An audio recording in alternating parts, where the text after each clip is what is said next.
नमस्कार बच्चों, स्वागत है एक लक्ष्य एग्जाम स्टडी में। तो कैसे है बच्चों, तैयारी कैसे चल रही है, पढ़ाई कैसे चल रही है? क्या एनर्जी कम हो गई है आपके पास? तो फिर मैं आ गया हूं एनर्जी के साथ आपको एनर्जी देने। और उठ जाइए, उठकर एकदम रेडी हो जाइए तैयारी के लिए, क्योंकि मैं आ गया हूं। मैं आपको तैयारी कराऊंगा, और वो भी क्लास 10th का साइंस सब्जेक्ट का मॉडल पेपर 1।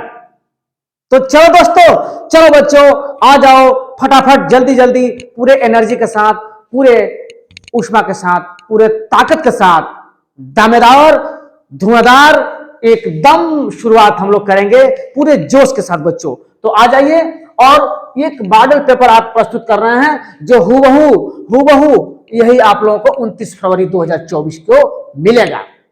बच्चों एकदम फटाफट आ जाइए, और आकर के इस क्वेश्चन को, जितना ये सीरीज हम तैयार किए हैं, इस क्वेश्चन को देखिए और इसके अनुसार एकदम रेडी हो जाइए। तो आइए मॉडल पेपर 1 हम लोग देखते हैं। खंड अ वास्तविक प्रश्न जो OMR में आता है, और वो भी 20 नंबर का।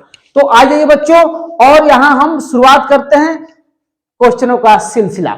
चलिए, तो पहला क्वेश्चन है प्यारे बच्चों, Fe2O3 plus 2Al2O3 plus 2Fe अवक्रिया किस प्रकार की है?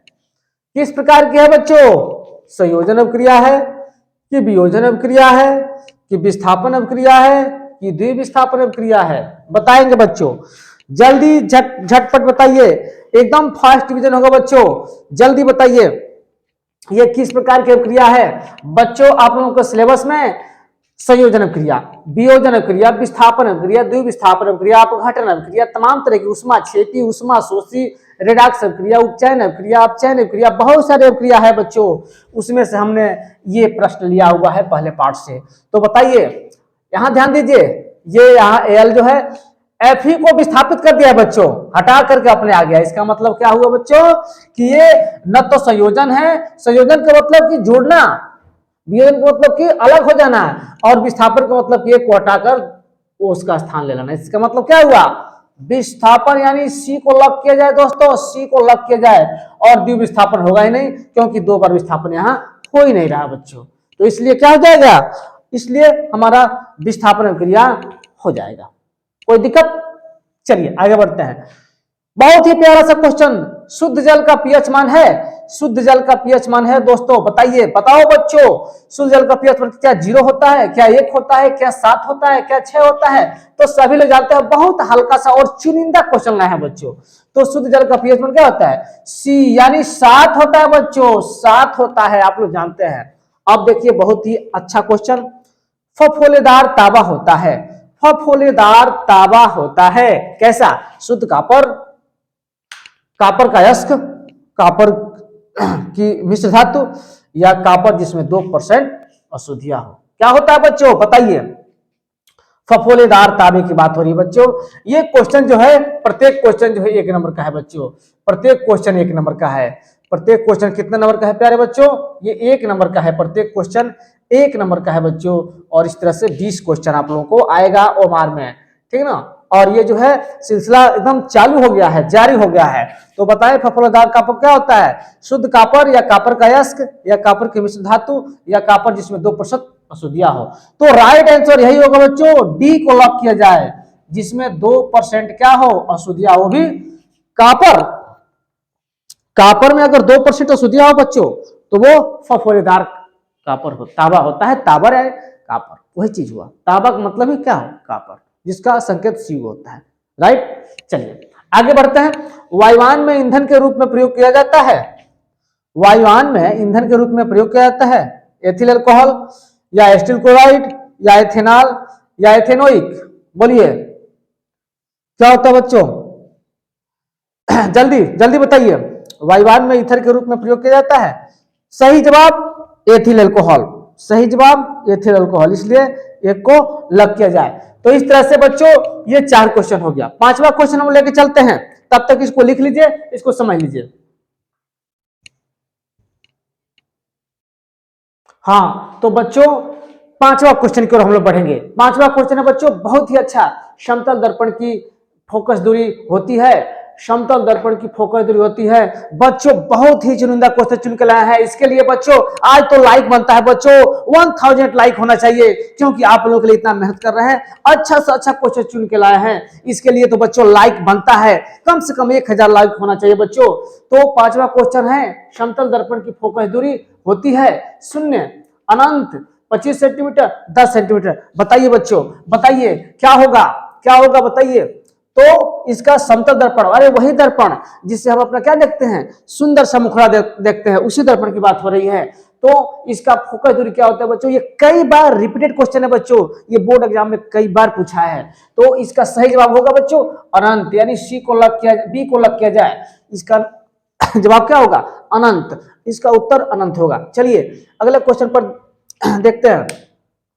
छठा है, नेत्र लेंस होता है, नेत्र लेंस क्या होता है, अभिसारी होता है कि अपसारी होता है कि उत्तल होता है कि अवतल होता है कि इनमें से कोई नहीं होता, बताइए बताइए बच्चों। वही नेत्र लेंस जो हमारे आंखों में भी लेंस होता है, हमारे आंखों में कौन सा लेंस होता है, तो बच्चों उत्तल लेंस होता है। अब बताइए, अब बताइए, मैंने आंसर बता दिया, बताइए क्या होगा, हमने बता दिया उत्तल, उत्तल बता दिया, तो इस पर मत जाइएगा दोस्तों, इस पर मत जाइएगा, क्योंकि उत्तल लेंस को हम बोलते हैं अभिसारी लेंस, यानी सही जवाब क्या होगा, ए को लॉक किया जाए, ये होगा। चलिए 7वां क्वेश्चन की ओर बढ़ते हैं। विद्युत आवेश का मात्रक है, बहुत ही प्यारा सा क्वेश्चन है बच्चों, बहुत ही प्यारा सा क्वेश्चन है। विद्युत आवेश का मात्रक क्या है, आवेश का मात्रक, आवेश कहिए बच्चों या विद्युत आवेश कहिए, बात एक ही है। तो विद्युत आवेश का मात्रक क्या होता है, जूल होता है कि एम्पियर होता है कि कूलाम होता है कि न्यूटन होता है। तो क्या होता है बच्चों, विद्युत आवेश का मात्रक, सही जवाब न्यूटन होता है, यानी सी को लग किया जाए, तो इस तरह से क्या हो जाएगा, ये सी होगा बच्चों। चलिए 8वां क्वेश्चन देखते हैं। लघु पथन के समय, लघु पथन के समय परिपथ में धारा का मान क्या हो जाता है, बहुत कम हो जाता है, परिवर्तित नहीं होता है, बहुत अधिक बढ़ जाता है, निरंतर परिवर्तित हो जाता है। वही लघु पथन का मतलब शॉर्ट सर्किट बच्चों, जिसको इंग्लिश में बोलते हैं शॉर्ट हो गया, शॉर्ट सर्किट हो गया। तो शॉर्ट सर्किट में क्या होता है, प्रतिरोध धारा का मान बहुत ही बढ़ जाता है, तभी तो फाल्ट हो जाता है, जल जाता है, शॉर्ट सर्किट हो जाता है।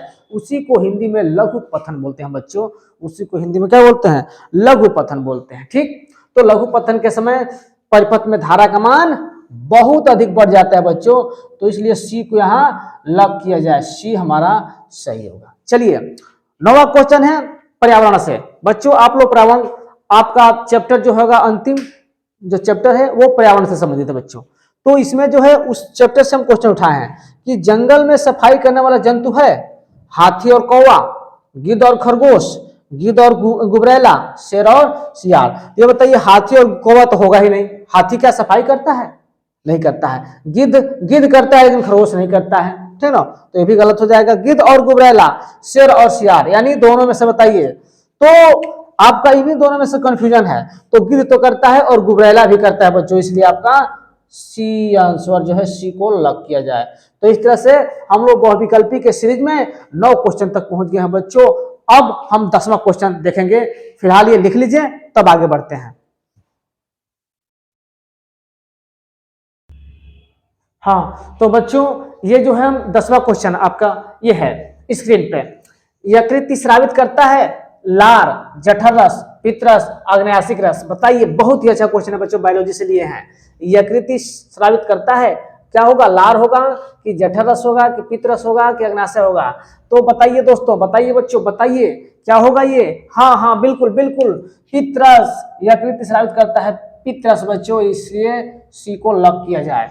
चलिए बहुत ही अच्छा क्वेश्चन। अगला क्वेश्चन है 11 नंबर। शुद्ध रुधिर बहता है, शुद्ध रुधिर बहता है, बताइए बताइए किसमें बहता है शुद्ध रुधिर, शुद्ध रुधिर बताइए किसमें बहता है बच्चों, बताइए बताइए बताइए बताइए किसमें बहता है, फुफ्फुस धमनी में कि पश्च महाशिरा में कि अग्र महाशिरा में कि फुफ्फुस महाशिरा में, बताइए। हाँ हाँ बताइए, फुफ्फुस महाशिरा में, सही सही जवाब। तो ये आपको, आपका ये 11 नंबर का लॉक किया जाए, डी, डी आपका सही जवाब होगा। फुफ्फुस महाशिरा में शुद्ध रुधिर बहता है, याद रखेंगे, फुफ्फुस महाशिरा में जो है आपका शुद्ध रुधिर बहता है। फुफ्फुस ये महाशिरा ना होगा बच्चों, शिरा होता है, ध्यान देंगे, फुफ्फुस शिरा होता है, ठीक है ना। इसको थोड़ा सा सही कर लेंगे, यहाँ मिसप्रिंट हो गया है थोड़ा सा, ये होगा आपका सिरा, ये यहाँ से थोड़ा सही कर लेंगे, फुफ्फुस सिरा होता है, फुफ्फुस सिरा में, फुफ्फुस सिरा में, ठीक ना, फुफ्फुस सिरा में होता है बच्चों, फुफ्फुस सिरा में जो है शुद्ध रुधिर बहता है। चलिए 12 नंबर है, मादा लिंग हार्मोन कहलाता है, मादा लिंग हार्मोन कहलाता है, क्या कहलाता है बच्चों? एंड्रोजन, इंसुलिन, एस्ट्रोजन, इनमें से कोई नहीं, मादा लिंग हार्मोन कहलाता है। क्या कहलाता है बच्चों? तो ये जो है आपका एंड्रोजन, इंसुलिन, एस्ट्रोजन, इनमें से कोई नहीं। बताइए बताइए क्या होगा इन चारों ऑप्शन में से, क्या होगा? ये तो होगा ही नहीं। हाँ बिल्कुल सही, ये होगा मादा लिंग हार्मोन कहलाता है एस्ट्रोजन, याद रखेंगे, यानी सी हमारा क्वेश्चन सही होगा। क्वेश्चन नंबर 13, मनुष्य के मस्तिष्क का वह भाग, ध्यान देंगे, बहुत ही अच्छा क्वेश्चन है, मनुष्य के मस्तिष्क का वह भाग जो सर्वाधिक विकसित होता है, जो क्या होता है? सर्वाधिक विकसित होता है, यानी डेवलपमेंट करता है, डेवलप करता है, क्या होता है? डायंसिफिलान, अनुमस्तिष्क, प्रमस्तिष्क, इनमें से कोई नहीं। बताइए बताइए बच्चों कि मनुष्य के मस्तिष्क का वो कौन सा ऐसा भाग है जो सबसे ज्यादा विकसित करता है बच्चों, सबसे अधिक, सर्वाधिक विकसित करता है? तो वो है प्रमस्तिष्क। तो याद रखेंगे बच्चों, ये है प्रमस्तिष्क, ये क्या होगा बच्चों? ये प्रमस्तिष्क है। तो इस तरह से बच्चों हमारा 13 नंबर क्वेश्चन कंप्लीट हुआ। चलिए जल्दी नोट कर लीजिए। हाँ, तो 14 नंबर प्रश्न ये है, अभी तक हम लोग 13 नंबर क्वेश्चन कंप्लीट कर लिए हैं बच्चों, मात्र 10 से 15 मिनट के अंदर में 13 नंबर क्वेश्चन कंप्लीट कर लिए हैं। 14 नंबर क्वेश्चन इसी तरह बच्चों, इसी स्पीड से आप लोग परीक्षा में भी करेंगे, आराम से पढ़ करके उसके बाद से करेंगे, ठीक ना, बहुत घबराने की बात नहीं है, और बहुत स्लोली भी नहीं करना है, बहुत धीमा भी नहीं करना है। तो क्वेश्चन नंबर 14 है, लैंगिक जनन के लिए आवश्यक है, क्या आवश्यक है? अर्धसूत्री विभाजन, असूत्री विभाजन, कलिकोत्पादन, इनमें से कोई नहीं। तो बच्चों आप एकदम याद रखेंगे कि लैंगिक जनन के लिए आवश्यक जो अंग होता है, आवश्यक जो होता है वो अर्धसूत्री विभाजन होता है बच्चों, ये एकदम याद करेंगे, क्योंकि बच्चे अक्सर अर्धसूत्री को छोड़ देते हैं और दूसरे पर ध्यान दे देते हैं। तो इसलिए लैंगिक जनन के लिए आवश्यक है अर्धसूत्री विभाजन बच्चों, अर्धसूत्री विभाजन, इसको आप एकदम गांठ बांध के याद कर लेंगे कि लैंगिक जनन के लिए आवश्यक क्या है? अर्धसूत्री है। ऐसे तो मैं एकदम क्लियर करा ही दे रहा हूं, याद करा ही दे रहा हूं, तो अर्धसूत्री विभाजन को याद रखेंगे। अगला क्वेश्चन है बहुत ही अच्छा, मादा युग्मक कहलाता है, मादा युग्मक कहलाता है अंड, अंड आए चाहे अंडा जाए, शुक्राणु, बीजाणु या जीवाणु? बताइए, बहुत ही चुनिंदा क्वेश्चन है बच्चों, बहुत ही बायोलॉजी के दृष्टि से बहुत ही अच्छा क्वेश्चन है। मादा युग्मक कहलाता है अंड या शुक्राणु या बीजाणु या जीवाणु? तो इसका राइट आंसर होगा बच्चों अंड कहलाता है, अंड अंड अंड, जबकि शुक्राणु जो है मादा युग्मक होता है, नर युग्मक होता है, मादा नहीं नर युग्मक होता है, और मादा युग्मक अंड होता है। बहुत ही अच्छा क्वेश्चन, कॉपर टी है, कॉपर टी क्या है बताइए? कॉपर टी रोग निरोधक है कि गर्भ निरोधक है कि दंत उपकरण है कि डिंब वर्धक है? बताइए बच्चों, बताइए, बहुत ही अच्छा और लाजवाब क्वेश्चन है। तो कॉपर टी है, देखिए कॉपर टी तो पहले एक तरह से गर्भ निरोधक है, बस इतना जानिए, क्योंकि ये गर्भ निरोधक जो है अस्थायी विधि होती है, मतलब ये गर्भ निरोधक यानी कॉपर टी लगवा दिया जाता है किसके लिए? अस्थायी के लिए, ठीक ना, फिर आवश्यकता पड़ने पर उसको निकाल भी दिया जाता है, ठीक ना, तो इसलिए गर्भ निरोधक ये है, ठीक ना, रोग निरोधक नहीं है बल्कि गर्भ निरोधक है बच्चों कॉपर टी। चलिए 7वां क्वेश्चन है, अलैंगिक जनन मुकुलन द्वारा होता है, क्योंकि आप जानते ही हैं कि अलैंगिक जनन कुछ ऐसे चीजों में होता है जैसे अमीबा है, इष्ट है, प्लाज्मोडियम है, लेशमानिया है, सब होता है अलैंगिक जनन, लेकिन मुकुलन द्वारा क्या है? यहाँ सब जुड़ा है, मुकुलन, मुकुलन।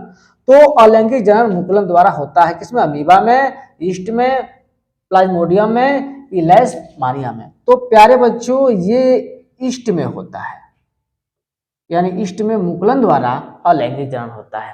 तो बच्चों इस प्रश्न को 17 तक हम लोग कंप्लीट कर लिए हैं, जो 29 फरवरी को एकदम धुआं कर देना है, पेपर को एकदम धुआं कर देना है, उसी के एकदम जोर शोर से हम लोग तैयारी कर रहे हैं बच्चों। तो ठीक है ना, चलिए 17 नंबर नोट कर लीजिए। तो प्यारे बच्चों अब हम लोग क्वेश्चन नंबर 18 पर पहुंच गए हैं। चलिए क्वेश्चन नंबर 18 कह रहा है कि आनुवंशिकी का जनक कहा जाता है। बहुत ही अच्छा क्वेश्चन ये भी है। आप लोग क्वेश्चन देखते ही पकड़ लिए होंगे कि इसका आंसर क्या होगा। अरस्तु को कहते हैं कि थियोफ्रेक्टस कहते हैं कि मेंडल कहते हैं कि लिनियस कहते हैं? बताइए बच्चों, बताइए। बहुत ही अच्छा और चुनिंदा क्वेश्चन है ये। आनुवंशिकी का जनक कहा जाता है किसको? अरस्तु को कि थियोफ्रेक्टस को कि मेंडल को कि लिनियस को? तो बच्चे आप लोग जानते हैं कि आनुवंशिकी का जनक मेंडल को कहते हैं, जिनका पूरा नाम क्या है? ग्रेगर जॉन मेंडल है बच्चों। तो इसलिए मेंडल को लॉक किया जाए, यानी ऑप्शन सी को लॉक किया जाए। चलिए यह भी अच्छा क्वेश्चन है बच्चों। पुरुषों में गुणसूत्रों की संख्या होती है, पुरुषों में गुणसूत्रों की संख्या कितनी होती है? 44 प्लस XX, 44 प्लस XY या 33 या 46 प्लस XY? बताइए बच्चों, बताइए बताइए। बहुत ही अच्छा क्वेश्चन ये भी है। पुरुषों में गुणसूत्रों की संख्या क्या होती है? 44 प्लस XY होती है। कभी XX मत कहना, ठीक ना? यानी जो अंतिमवा जोड़ा होता है 44 तो क्या होता है, माने 22 जोड़ा समान होता है, लेकिन 23वां जोड़ा जो है डिफरेंस हो जाता है पुरुषों और महिलाओं में।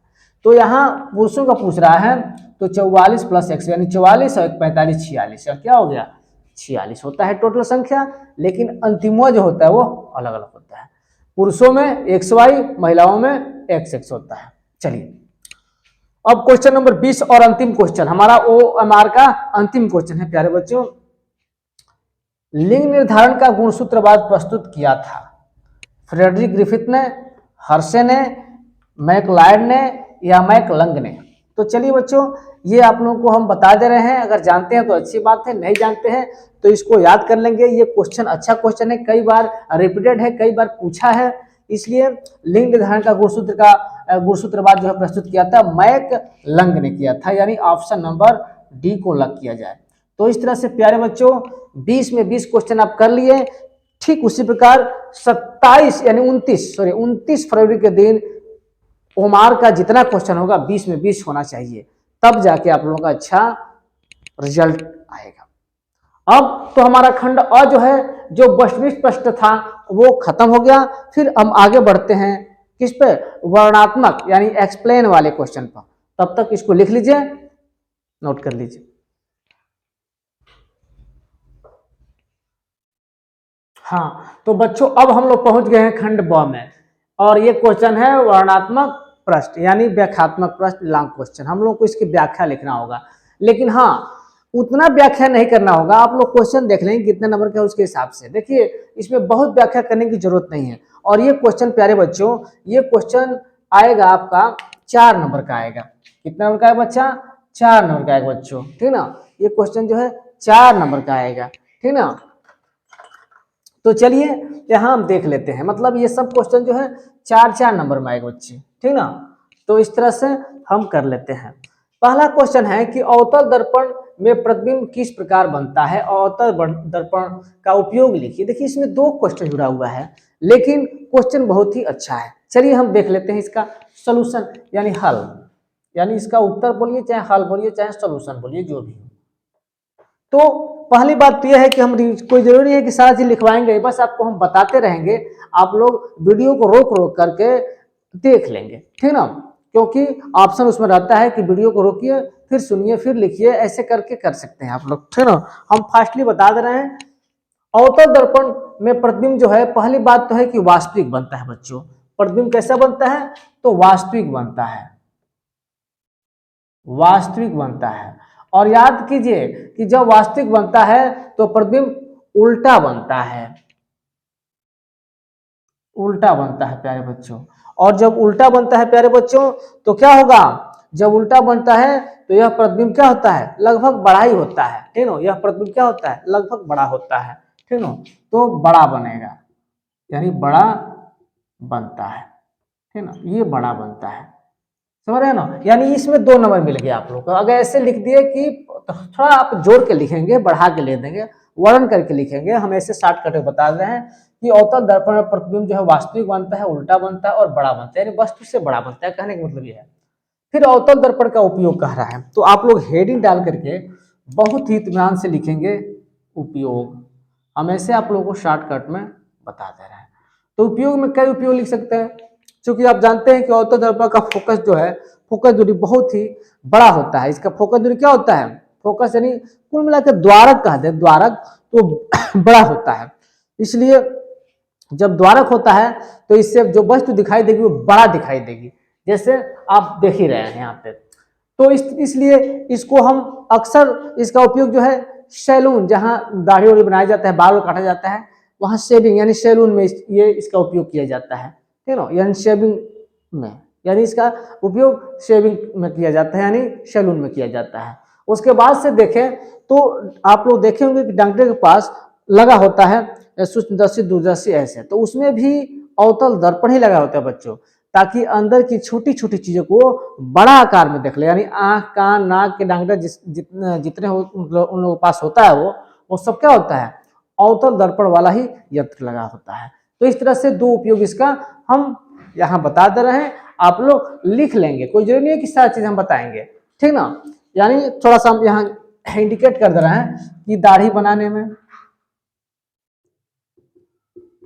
बनाने में दूसरा उपयोग लिख देंगे, यहाँ पे दूसरा जो है लिख देंगे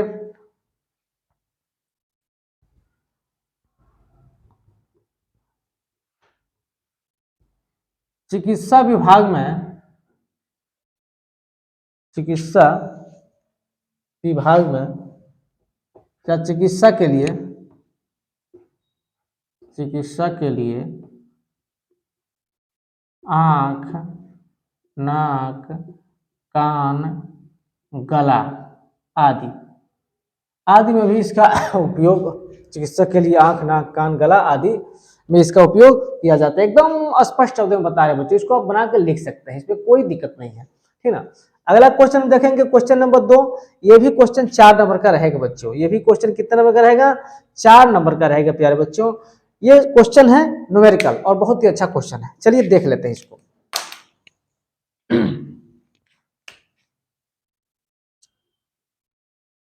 क्वेश्चन है कि +20 डायोप्टर क्षमता के लेंस की आवर्धन क्षमता ज्ञात कीजिए, यानी एम ज्ञात करना है बच्चों, आवर्धन क्षमता एम, जब लेंस किसी वस्तु का प्रतिबिंब स्पष्ट दृष्टि की न्यूनतम दूरी पर बन रहा हो। यहां देखिए जो शब्द दिया है उसको नोट कर लीजिए और लिख लीजिए।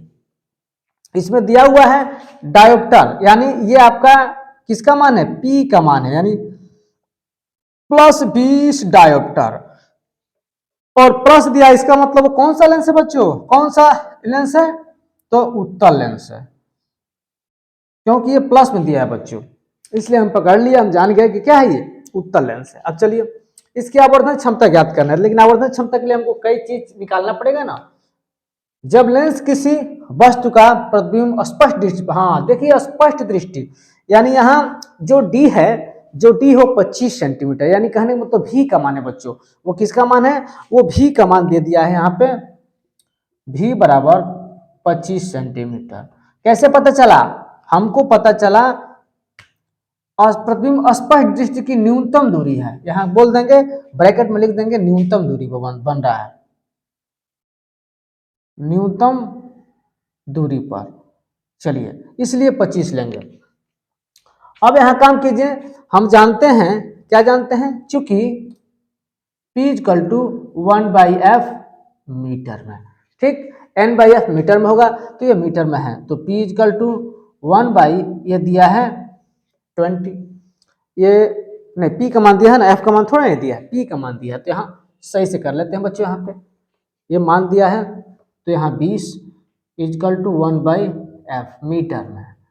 अब क्या करेंगे, तो F = ये हो जाएगा 1/20, ठीक 20। अब इसको सेंटीमीटर में हम बना लें, सेंटीमीटर में बना लें तो हम यहाँ 100 से गुणा कर देंगे, तो 100 से गुणा करें तो क्या होगा बच्चों, F = 20 25 100, 1 0 और 2 25, है ना, यानी ये हो जाएगा आपका 5 सेंटीमीटर, सेंटीमीटर होगा बच्चों, क्योंकि मीटर को हमने बना दिया सेंटीमीटर, यहाँ सेंटीमीटर लिखेंगे बच्चों, तो यहाँ हो जाएगा 5 सेंटीमीटर। अब हमको F का भी मान पता चल गया। अब बच्चे क्या करते हैं, जब f का मान पता चल गया और p का मान से हम f का मान पता किए हैं और v का मान दिया हुआ है, तो हम लेंस के सूत्र जानते हैं कि चूंकि 1/f is equal to 1/v minus 1/u, तो 1/5 इजकल टू 1/25 और माइनस 1 क्या होगा u, ये हो जाएगा। अब देखिए इतना मान तो हो गया, अब इसको हम क्या करते हैं, सॉल्व करते हैं बच्चों। अब इसको हम इधर लाइए तो 1 क्या हो जाएगा, इसको यहाँ कर देते हैं, 1/u इधर आएगा तो प्लस में हो जाएगा बराबर 1/25 और माइनस 1/5। एलसीएम इसका हो जाएगा 25, तो ये हो जाएगा 25 और माइनस 50/25 ये 5 हो जाएगा, ठीक ना, 50/25 यानी 5 हो जाएगा। नहीं यहाँ 1 होगा, सॉरी क्या लिख रहा है हमको समझ में नहीं आ रहा। यहाँ पे हो जाएगा आपका 25 सेकंड है 25, यहाँ हो जाएगा 1, ठीक ना, तो ये हो जाएगा 1/u का मान हो जाएगा 1 में से 5 गया तो -4 और बटा 25, तो यहाँ u का मान क्या हो जाएगा 25/4 माइनस में इतना सेंटीमीटर हो जाएगा। ये मान हमको पता चल गया। अब बच्चों यहाँ से हम कर लेंगे आवर्धन क्षमता। जानते हैं कि आवर्धन क्षमता m इजकल टू v/u, क्या होता है आवर्धन क्षमता, m इजकल टू v/u होता है बच्चों आवर्धन क्षमता, ठीक ना। तो इसलिए m इजकल टू v का मान अभी हम यहाँ लिखे थे 25 और u का मान -25/4। अभी नीचे वाला ऊपर जाता है तो 25 × 4 और बटा 25, तो ये 25 से 25 घट गया तो -4। इस तरह से ये क्या होगा, आवर्धन क्षमता कोई मात्रक होता नहीं है, तो m का मान जो होगा -4 होगा। नीचे दिख रहा है ना बच्चों,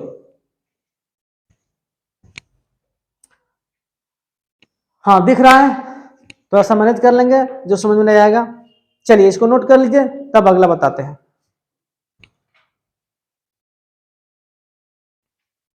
तो प्यारे बच्चों क्वेश्चन की सिलसिला जारी है। अगला क्वेश्चन जो है हमारा तीसरा क्वेश्चन है, देखिए बहुत ही अच्छा क्वेश्चन है बच्चों। ओम का नियम लिखिए, 10 ओम 20 ओम तथा 30 ओम के प्रतिरोध यदि श्रेणी क्रम में दूसरा समांतर क्रम में जोड़ दिया जाए तो समतुल्य प्रतिरोध की गणना कीजिए। बहुत ही अच्छा क्वेश्चन है क्योंकि न्यूमेरिकल आता है बच्चों, ये ओम के नियम से न्यूमेरिकल आता ही, समझ जाइए।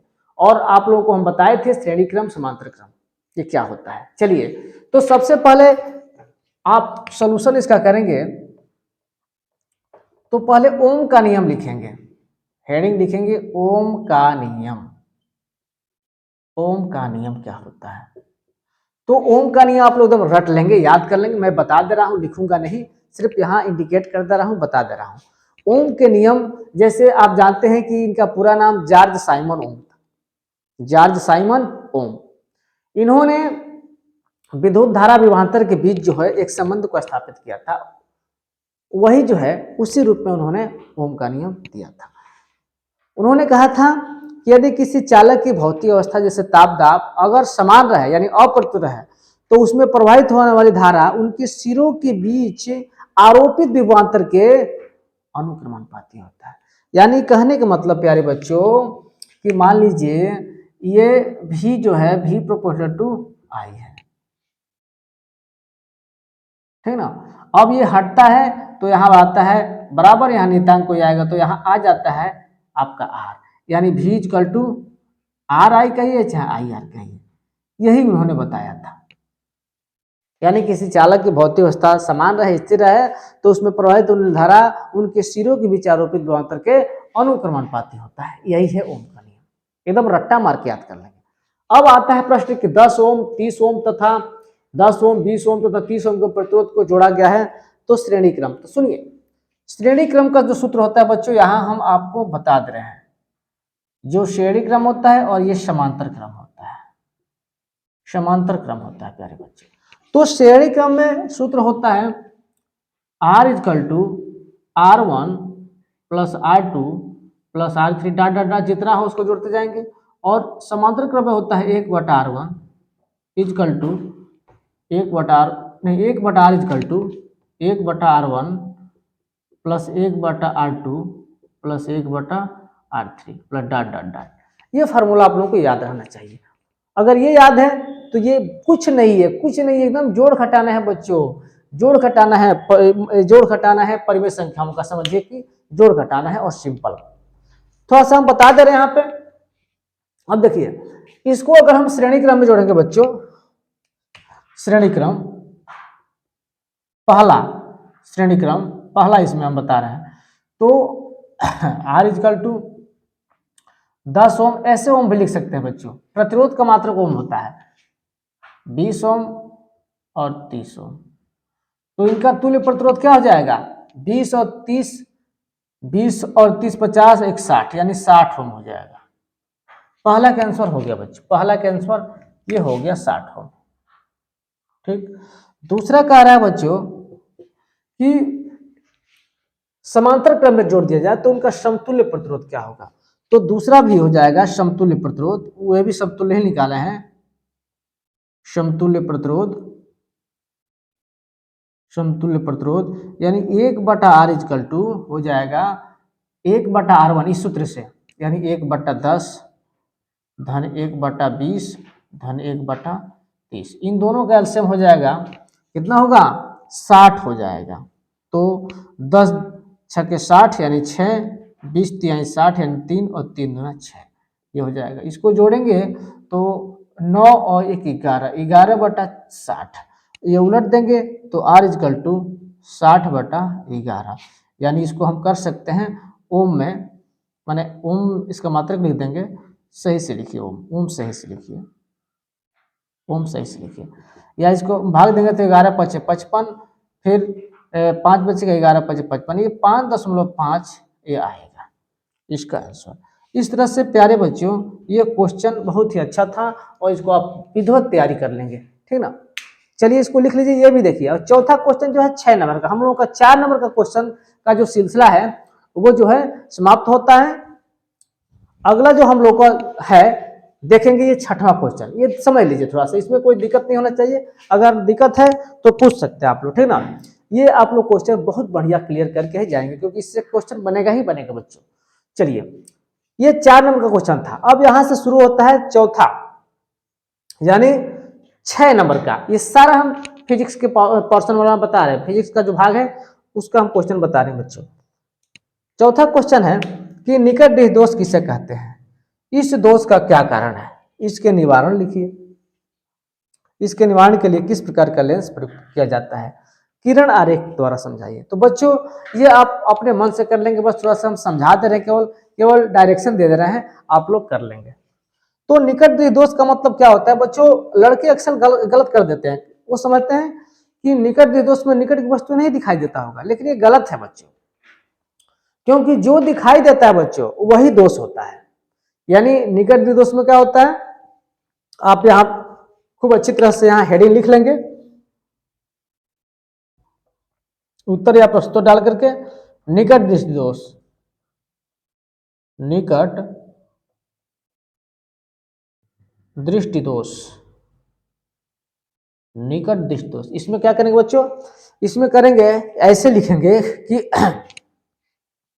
निकट दृष्टि दोष में निकट की वस्तुएं तो स्पष्ट दिखाई देती है लेकिन दूर की वस्तुएं स्पष्ट दिखाई नहीं देती है, यानी जो दिखाई देती है वही दोष होता है। यही कंसेप्ट जो है अपने दिमाग में क्लियर कर लीजिए कि जो दिखाई देती है वही दोष होता है। यानी निकट दृष्टि दोष में निकट की वस्तुएं तो स्पष्ट दिखाई देती है बच्चों, परंतु दूर की वस्तुएं स्पष्ट दिखाई नहीं देती है, इसी को हम निकट दृष्टि दोष कहते हैं, ठीक ना, याद रखेंगे। और इस दोष को दूर करने के लिए बच्चों इस व्यक्ति के चश्मे में अवतल लेंस का प्रयोग करते हैं, यहां लिख लेंगे अवतल लेंस का उपयोग करते हैं, ठीक ना, यहां लिख लेंगे अवतल लेंस का उपयोग करते हैं।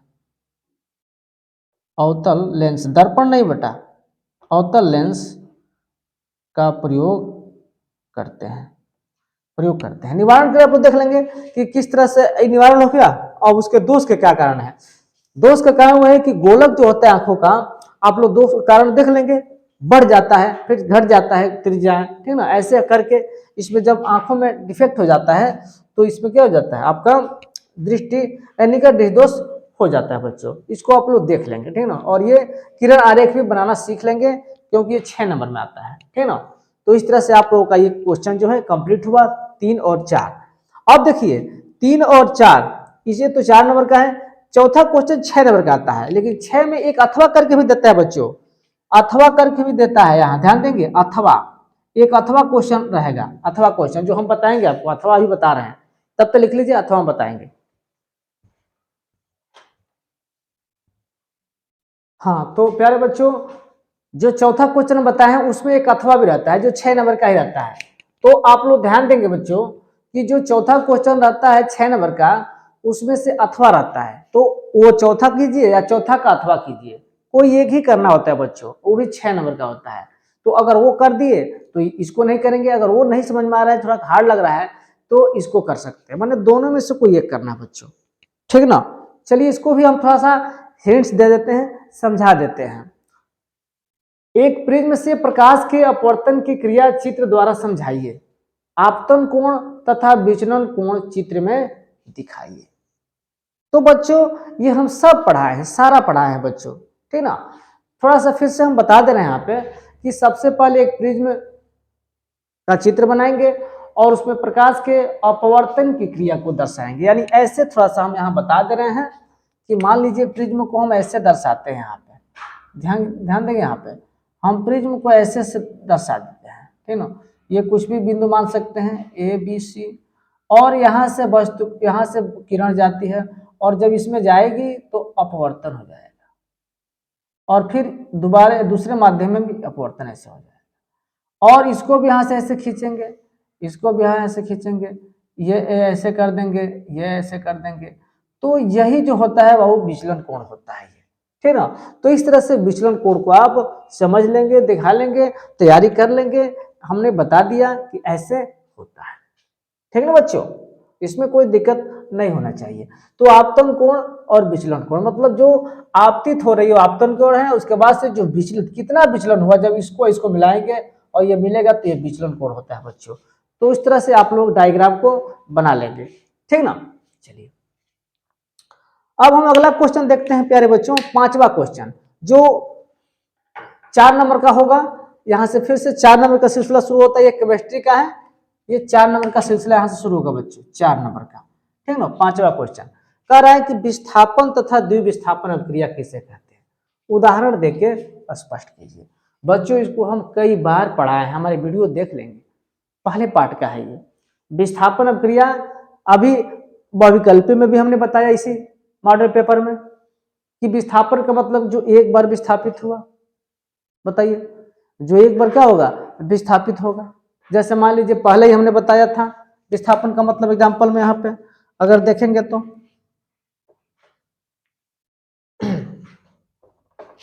यहाँ जो है अगर हम सॉल्व की बात करें यहाँ पे, तो इसमें आप देख लेंगे कि ये जो है पहले ही हमने बताया था कि अगर मान लीजिए Fe2O3 ये है और एल्युमिनियम है, तो यहाँ जो है बच्चों क्या करेगा, ये Al2O3 कर लेगा और अपने Fe यहाँ आ जाएगा। बताया था कि नहीं बच्चों, बताइए। ये विस्थापन का ही है बाबू, ये क्या है, ये बिल्कुल विस्थापन का ही है, ठीक ना। ये विस्थापन का ही होता है बच्चों, ठीक ना। चलिए इसको संतुलित कर लेंगे, तो एल्युमिनियम यहाँ 2 है तो 2 कीजिए, और यहाँ Fe2 है तो यहाँ 2 से गुणा कर लेंगे, बाकी तो सही है। ऑक्सीजन 3 ऑक्सीजन 3, तो ये क्या हुआ, एल्युमिनियम जो है लोहा को विस्थापित करके अपने आ गया, इसको हटा दिया, तो ये विस्थापन हो गया। तो क्या इसका परिभाषा तो वही है, देख लेंगे, याद कर लेंगे। और द्विविस्थापन में क्या है, 2 बार इसको विस्थापित करेगा, मतलब एक यहाँ भी रहेगा और, ठीक ना, तो उसको कर लेंगे हम। द्विविस्थापन एग्जाम्पल बहुत सारा है, ठीक ना, अगर कहेंगे तो मैं बता दूंगा, नहीं तो आप लोग समझ रहे हैं, ठीक ना। तो इस तरह से विस्थापन का परिभाषा लिखेंगे, फिर एग्जाम्पल लिखेंगे, फिर द्विविस्थापन हेडिंग डालेंगे, द्विविस्थापन का भी परिभाषा लिखेंगे और उदाहरण लिखेंगे।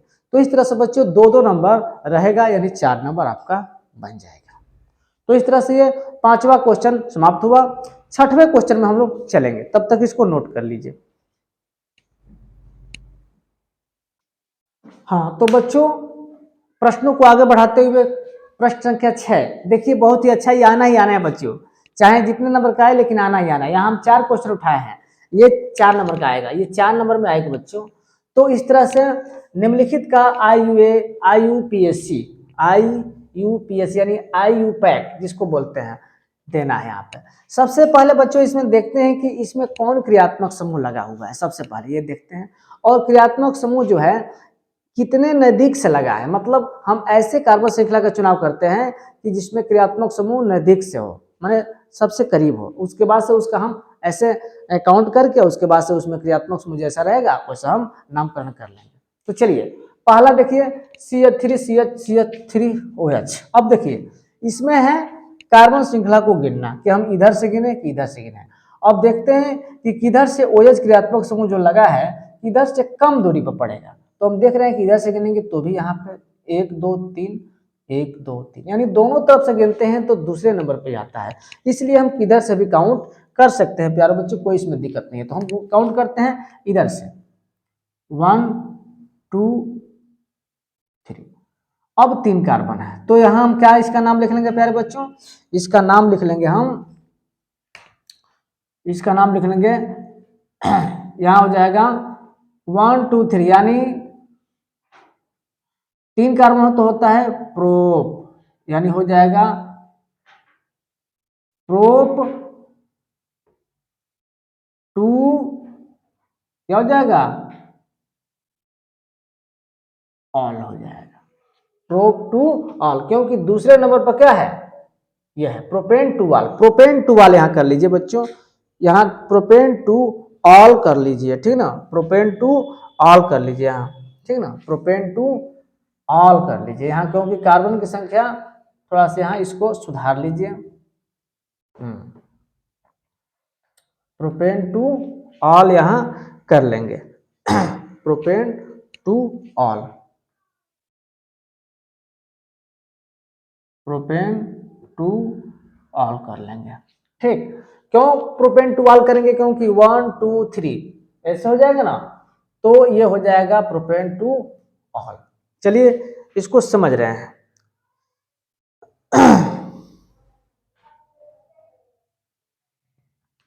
चलिए प्रोपेन 2 ऑल। अब देखिए यहाँ पे देखिए बच्चों, ये आप जानते हैं कि कीटोन ग्रुप है, कीटोन यानी CO यानी कीटोन ग्रुप का है। इसको थोड़ा सा ऐसे कर लीजिए, इसको हम ऐसे भी कर सकते हैं प्यारे बच्चों, जैसे मान लीजिए C है तो इसको ऐसे भी हम जोड़ सकते हैं CH3 और यहाँ O लगा देंगे, ठीक ना, यहाँ O लगा देंगे। चलिए तो अब इसको क्या करेंगे, काउंट कीजिए 1 2 3, चाहे 1 2 3, तो यहाँ करेंगे तो 1 2 3। अब यहाँ देखिए इसका जब हम करेंगे काउंट करेंगे प्यारे बच्चों, तो 1 2 3 यानी इसमें 3 कार्बन लगा हुआ है तो प्रोप होगा, और दूसरे नंबर पर देख रहे हो ना कीटोन यानी ऑन लगा है, तो इसको हम क्या बोल सकते हैं प्रोपेन 2 ऑन, ठीक ना। इसको हम लिख सकते हैं प्यारे बच्चों, यहाँ कर दे रहे हैं प्रोपेन 2 और ऑन, प्रोपोनॉन यानी प्रोपेन 2 ऑन, ओ यानी जब CO ग्रुप रहता है तो इसको ऑन बोलते हैं, यानी ये हो जाए कीटोन ग्रुप का है, ऑन हो जाता है प्रोपेनॉन, या यहाँ 2 ऑन करेंगे क्योंकि दूसरे नंबर पर है। चलिए यहाँ देखते हैं बच्चों, यहाँ देख रहे हैं डबल बॉन्ड लगा हुआ है प्यारे बच्चों, तो इसमें क्या करते हैं इसमें हम काउंट करते हैं कि किधर से काउंट करें। देखिए ये डबल बॉन्ड जो है कभी भी सिंगल बॉन्ड से मजबूत होता है, तो इस तरह से हम क्या करेंगे 1 2 3 4 ऐसे गिनेंगे 1 2 1 2 1 2, माने दोनों तरफ से 2 ही आता है, तो हम कैसे भी काउंट कर सकते हैं प्यारे बच्चों। तो यहाँ कर लेंगे हम 1 2 3 4, तो यहाँ करेंगे तो दूसरे नंबर पर क्या जुड़ा है मेथिल, तो लिखेंगे 2 मेथिल, मेथिल इसलिए कि यहाँ ये लगा हुआ 2 मेथिल 1 2 3 4, उसके बाद से ब्यूट 2 इन, याद कीजिए जब डबल बॉन्ड होता है तो इन लगाते हैं, क्या लगाते हैं बच्चे 2 मेथिल ब्यूट 2 इन इसलिए लगाएंगे क्योंकि डबल बॉन्ड है, ट्रिपल बॉन्ड होता है तो आइन लगाते हैं, ठीक ना, सिंगल बॉन्ड होता तो एन लगाते हैं। चलिए चौथा देखते हैं, इसका भी हम काउंट करेंगे 1 2 3, 1 2 3। तो बच्चों हम यहां से कर लेते हैं जहां क्रियात्मक समूह जुड़ा हुआ है। तो 1 2 और 3 कर लेते हैं, ठीक है ना, 1 2 3 कर लेते हैं, चाहे 1 2 3 ऐसे भी कर लेंगे तो कोई दिक्कत नहीं है, लेकिन यहाँ फिर वो दिखाना पड़ेगा। तो 1 2 3 इधर जाइए, 1 2 3 इधर जाइए। तो चलिए लिख लेते हैं। अब देखिए यहाँ पे लगा हुआ है 2 पर मेथिल लगा, यानी 2 मेथिल, 2 मेथिल और ये हो जाएगा आपका 2 मेथिल और ये हो जाएगा 2 मेथिल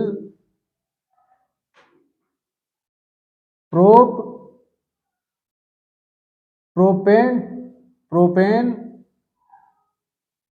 2 और एल ऑल हो जाएगा, ठीक ना, यानी प्रोपेन वो जिसमें CHO लगता है उसमें अल लगता है, ठीक ना, प्रोपेनल यानी 2 मेथिल प्रोपेन 2 ऑल, या हम प्रोपेनॉल भी कह सकते हैं। 2 नहीं आया, टू नहीं है, 2 पे नहीं है, ये तो प्रोपेनॉल ही होगा, ये तो प्रोपेनल ही होगा।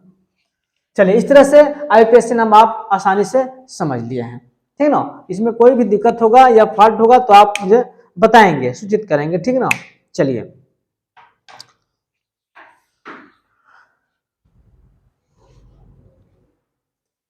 हाँ, तो प्यारे बच्चों हम लोग पहुंच गए हैं अब 7वें क्वेश्चन पर। बहुत अब मंजिल करीब है बच्चों, बस थोड़ा सा धैर्य बना के रखिए। चलिए तो क्वेश्चन नंबर 7वां है कि निम्नलिखित पर टिप्पणी लिखिए। बच्चों टिप्पणी लिखने के लिए भी आ जाता है, इसलिए टिप्पणी पर थोड़ा ध्यान देंगे।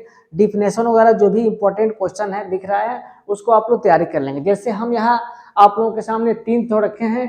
पहला है क्रियात्मक समूह, दूसरा है निष्ठाप हाँ निस्तापन है बच्चों, निस्तापन होता है, निस्थापन नहीं होता है, निस्तापन होता है, इसको सही कर लेंगे, निस्तापन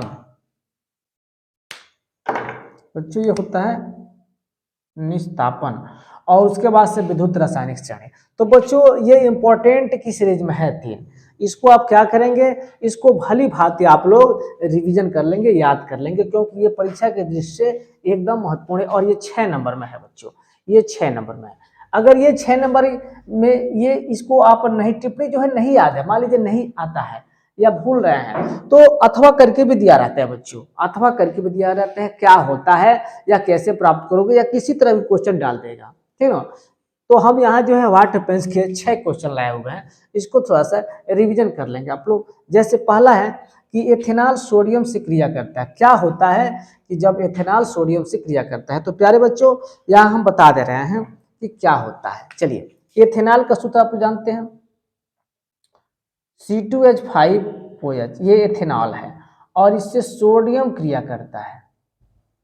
तो क्रिया करता है बच्चों, तो ये बन जाता है C2H5O और N, सोडियम एथॉक्साइड बन जाता है और प्लस हाइड्रोजन गैस निकल जाता है बच्चों, ये होता है, ठीक है ना। यानी उसका इसका जो है आंसर होगा, सॉल्यूशन होगा ये हो जाएगा, ठीक।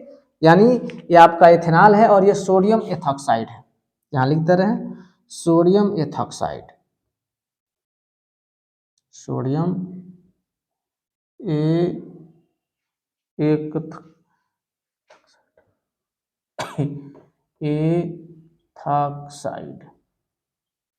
ये होता है प्यारे बच्चों, और हाइड्रोजन गैस निकल जाती है।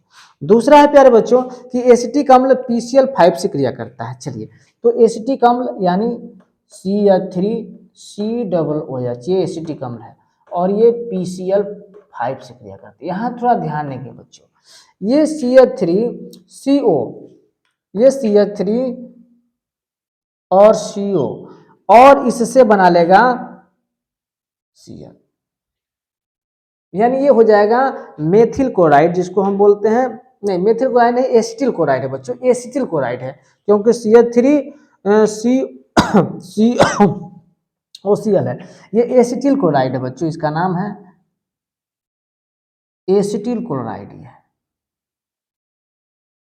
और देखिए H है और Cl है, तो प्यारे बच्चों HCl तो निकलेगा, लेकिन PO और Cl3 और प्लस HCl ये बनेगा प्यारे बच्चों। अब देखिए यानी पी जो है ओ एक साथ हो जाएगा और इसमें से 3 Cl ले लेगा, यानी POCl3 और HCl भी निकल जाएगा। इस तरह से प्यारे बच्चों ये आपका दूसरा रिएक्शन। अभी 4 रिएक्शन अभी देंगे बच्चों, ठीक ना, इसको नोट कर लीजिए। ये अथवा में है, ध्यान देंगे 7वां के अथवा में, ये भी 6 ही नंबर का है बच्चों, वो कीजिए चाहे ये कीजिए, ये भी 6 ही नंबर का है। प्रत्येक रिएक्शन जो है 1-1 नंबर का होगा। इस तरह से इसको नोट कर लीजिए, आगे हम बताते हैं।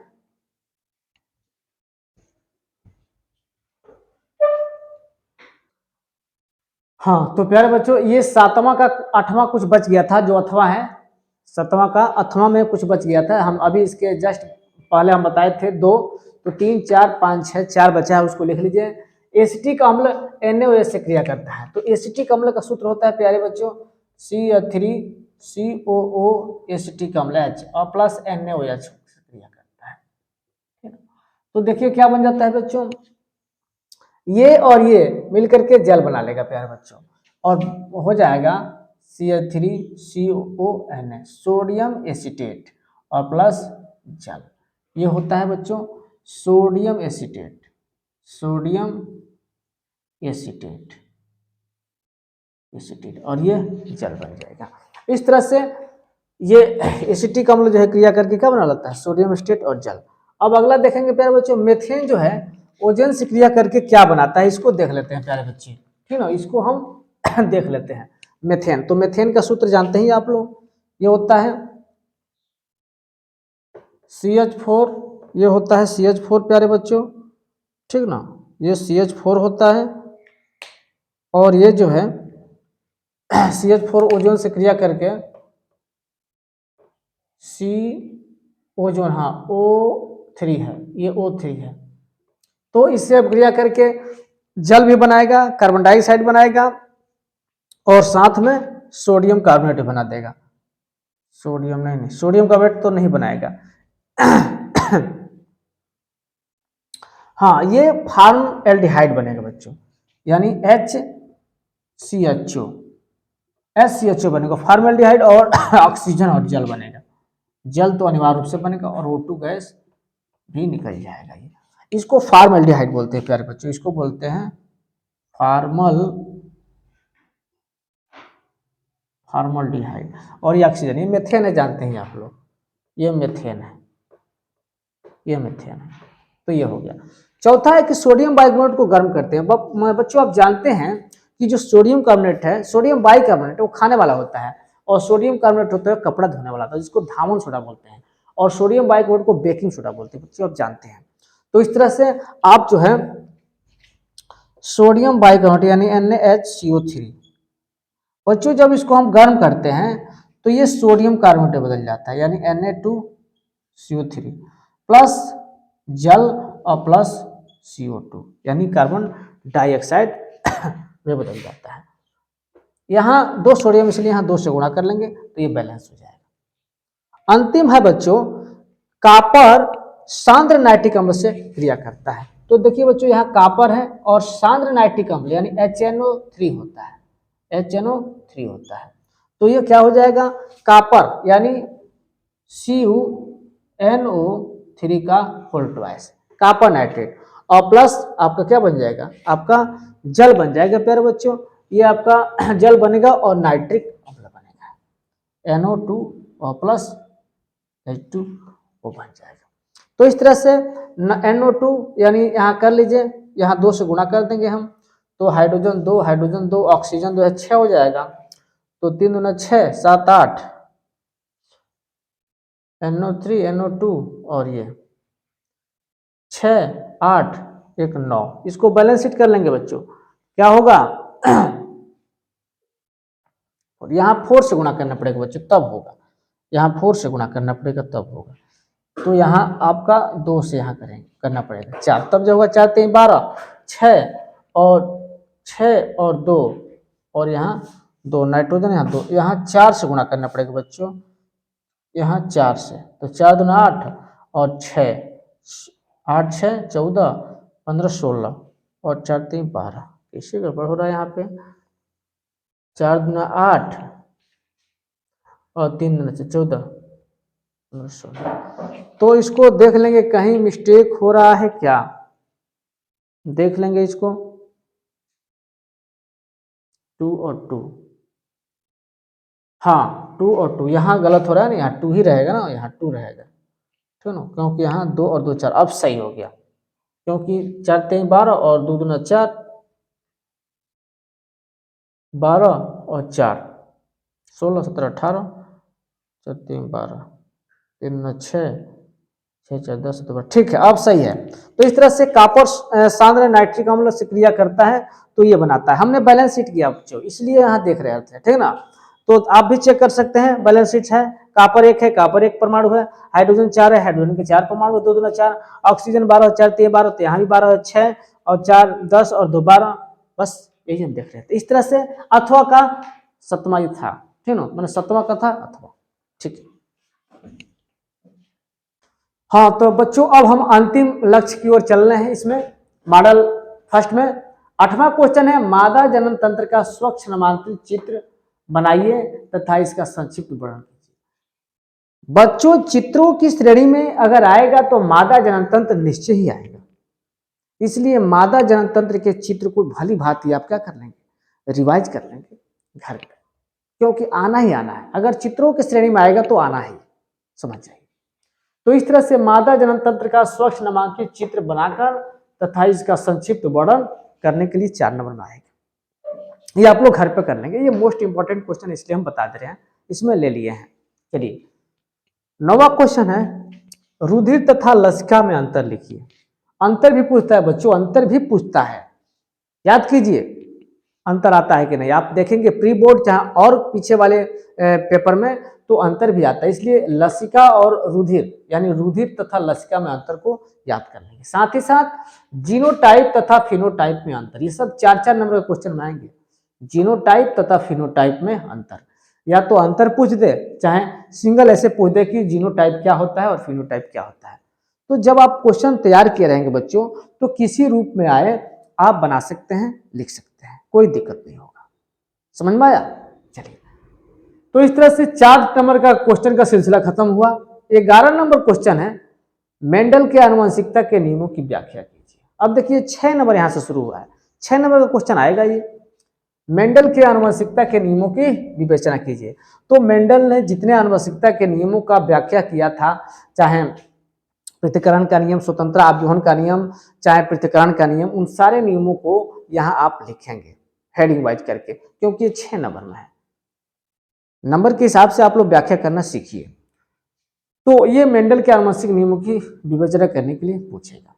आप लोग जानते हैं मेंडल के बारे में, उन्होंने मटर के पौधे पर अध्ययन किया था और कई पीढ़ी तक अध्ययन किया, उसके बाद से उन्होंने कई निष्कर्ष निकाला, है ना, शुद्ध बौने, शुद्ध लंबे, शुद्ध बौने, ऐसे करके कई क्रॉस प्रोडक्ट कराया था, उसके बाद से आगे अपना थ्योरी दिया था मेंडल ने।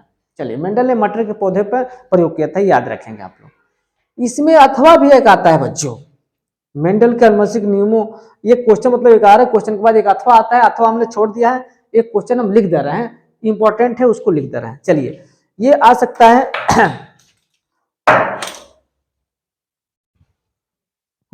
इसमें देखेंगे बच्चों अथवा में है कि मानव पाचन तंत्र का नामांकित चित्र बनाइए।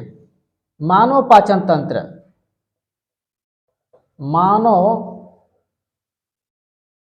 पाचन तंत्र का नामांकित नामांकित चित्र बनाइए। चित्र बनाना है नाम के साथ, चित्र बनाइए, तथा इसी में क्वेश्चन जोड़ दिया है, तथा क्षुद्रांश में होने वाली पाचन क्रिया का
तो इस तरह से बच्चों थोड़ा हमारा ये सेल जो है डाउन हो गया है, इसके वजह से आवाज थोड़ा गड़बड़ हो सकता है। तो इस तरह से पूरा हमारा क्या है प्रारूप था।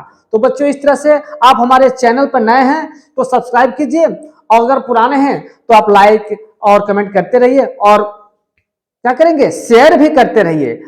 बच्चों एकदम लाइक जो है 100 होना चाहिए, ठीक ना। इस तरह से हमारा ये वीडियो कैसा लगा आप जरूर कमेंट करके बताएंगे। ठीक, ओके, धन्यवाद, थैंक यू।